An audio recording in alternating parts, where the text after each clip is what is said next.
妈，你是不是有钱花到刀刃上？啥意思？我这屋空调是不是10年前买的啊？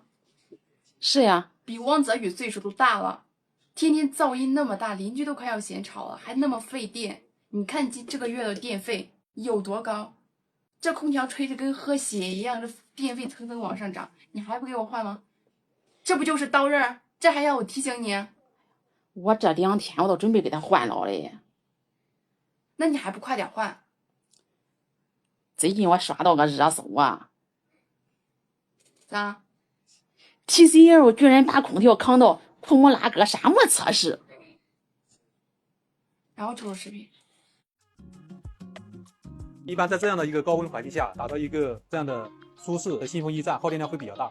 但是小蓝 E C7啊，我们搭载了超省电的 AI 大数据模型算法2.0，芯片算法升级，智能制热都能做到省电，而且省电至高40%。我们小蓝 E C7睡眠信封空调啊，能够实现66度高温不停机啊，30秒能够速冷，并且融合了 DeepSeek 大模型，支持方言、天气查询，包括百科问答这种丰富的功能。TCL 小蓝 E C7信封空调，这个 AI 睡眠是我们行业首创的可变温度睡眠曲线啊，能够通过毫米波雷达感知技术识别在这个睡眠状态下人的体动状态。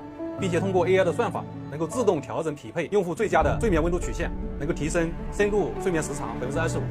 确实不错，妈你都给我买套吧，挺符合我的。哎呀，可以，立马给这个空调给他换了。